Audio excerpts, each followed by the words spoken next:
We got to get to some NBA talk. This is actually some big news, obviously, that happened last night, other than the Game 1 upset of the Pacers over the Thunder. But Adam Silver announced that the NBA will officially discuss expansion next month at the Board of Governors meetings in Las Vegas. It's not just a whisper, like a bunch of hallway convos we've been hearing, reports from Shams Charania. No, this is formal, on-the-record dialogue about adding teams to the league for the first time since '04. So... and obviously, once again, Seattle and Vegas are at the top of the list. But Danny, I know we've heard this tune before, but this is the first time Silver's publicly come out, said he believes the owners are going to recommend that this expansion moves forward. It's big. So it's no secret Seattle and Las Vegas are the two teams, despite Adam Silver talking about Mexico City endlessly for some stupid reason. It was like, stop doing this. Stop putting this up there. I never got why they did that. And it's just... And we all know where this was headed. Yeah. And I've been told over the last couple of months that the governors have met and had the official and non-official meetings as it pertains to expansion, and that, there was some news when the Blazers and Clippers played in Seattle last year that the Seattle group was primed to make an announcement, and everybody I knew at the league office was like, "No, that's them just kind of blowing some smoke and trying to some more flirting, keeping the interest alive." But we're not that close yet. It's like MLB to PDX, the Diamond Project kind of a deal. But I had heard over the last couple of months that this is going to happen. Like, this is now once we kind of knew what was going on with the Celtics, that this was going to be the prime time for this to fully come to fruition. I don't know if they're going to announce the actual, no, we are expanding to Seattle and Las Vegas at the summer meetings at Summer League. Adam Silver does his yearly address there. But it wouldn't shock me, because I've heard that technically the governors don't actually have to vote on this. They can all just kind of be like, yeah, no, we're going to allow really? this. That there actually is something in there that allows for that to happen, that it doesn't need to go through that process. But everything that I've been told over the last couple of months is that this was going to come down the pipe and we were going to start getting real news this summer. So it's not a surprise that this is happening. We've been talking about this for probably 2 years now. And we knew we were getting closer and closer. And 26, 27 was always when the earliest that this was going to happen, as far as them playing. I think it's probably going to be 27 when both teams come into the fold, but it's long overdue. I think the NBA is right for expansion. I think this is a great time for it. It will definitely be interesting to kind of see how this shakes out, with how many players they allow to be protected in the expansion draft, what the current CBA does to brand new teams who come in with brand new books, and how exactly they attack it. It's going to be very interesting because we haven't undergone this process in such a long time. I mean, yes, you technically kind of had the quasi move arounds when you had the Hornets reappear in Charlotte after the Bobcats, and I don't even count the Bobcats as a true expansion because the Hornets already left. The Bobcats were just like a kind of a slight middle finger, like, okay, we'll give you something in Charlotte. And then they had to drop that name in that franchise, that cursed name, because the owner's name was Bob, which is still the dumbest possible thing. They're Bob's Cats. But no, I'm very excited for what this means for the league. I'm genuinely excited for our neighbors to the north in Seattle, having their franchise ripped away from them under the cover of darkness by Clay Bennett. Go to hell.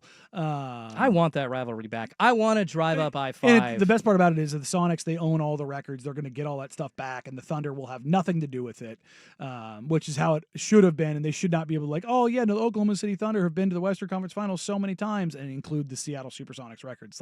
No, you haven't. You've been around since 2008. Stop this. You haven't even been in existence for 20 years. Chill out. I'm very excited for what this means for the league, the expansion, more talent in the league, the more dispersion, the cut down in travel, the opportunity to go cover some road games just a couple hours away in Seattle and making the occasional trip to Vegas.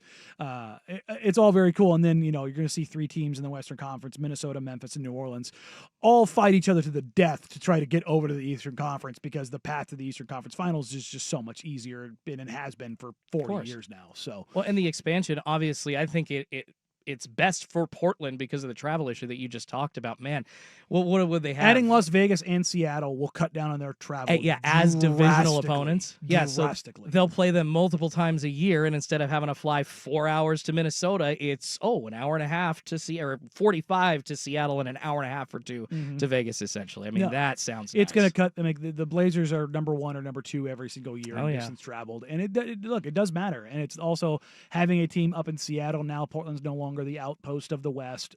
When you come out here, Portland won't be usually the beginning or the end of your road trip. Now it'll be somewhere in between, so that'll change some things up. Yeah. I just think it's been coming for a long time, and it's due now. So I'm really happy to see this, and I hope that Adam Silver does make the announcement at Summer League that yes, Seattle and Vegas are going to get the teams. The process is underway. Like, I have a general idea of which groups are going after which teams. Yeah.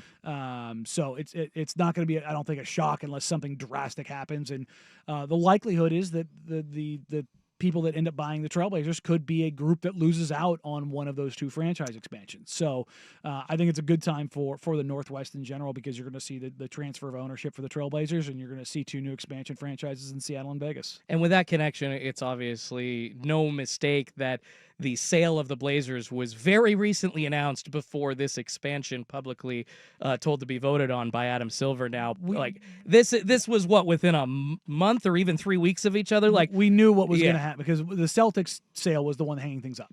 Yes. They wanted to see the valuation and what eventually sold for, and it ended up going for even more than everybody thought, and that brought the valuations of the teams. And when the Blazers, it's all said and done, I'll be stunned if it's not for $4 billion. So, I would expect, honestly, the franchise expansion fees to be anywhere between $4.5 and $5.5 billion. And that's split, right? That's split between all franchises. franchises. The current owners. Not yes. If it was Vegas and Seattle, that money neither of them would get a slice. It's not a part of BRI. It does not go to Gotcha. the players. That goes to the owners.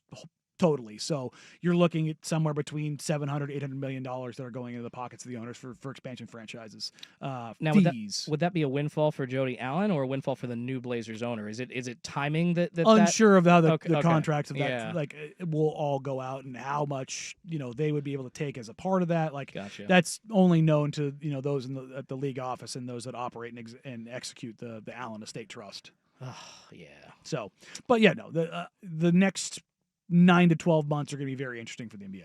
Yeah, I mean, it still sounds a little political here from Adam Silver, but this is the surest sign that we've seen, like a real statement that the Board of Governors are going to actually vote. It's maybe still a little bit like gauging interest in the room, but more likely than not, this is the step that needed to be taken next for, hopefully, as you say, the announcement to be Seattle and Vegas are going to be our expansion teams come Summer League. And I know Vegas is foaming at the mouth for this. They've been on this for years. Seattle, man, their fans deserve it. And like I said, just having that rivalry back, it would just feel so special. Well, having a regional rivalry again would be great. Like, having the ability to make a weekend trip up to Climate Pledge. No, that's like, I've seen 2 games up there now in the preseason.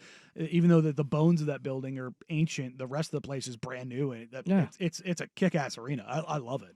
Oh, it is. It's a nice place to go. I've literally both those games, I've sat on the floor for those games, and it's just been awesome. Yeah, I for Seattle fans, honestly, like, I can't wait for this. It's with like teasing and flirting. It hasn't been like malicious teases, but like Seattle fans have been waiting. Well, unless you're the mayor of breath. Seattle who grabbed the basketball up in front of everybody. Like, or he's an jackass. idiot. Yeah. God, don't do that. But no, it's coming, in Seattle and Vegas are what you should expect.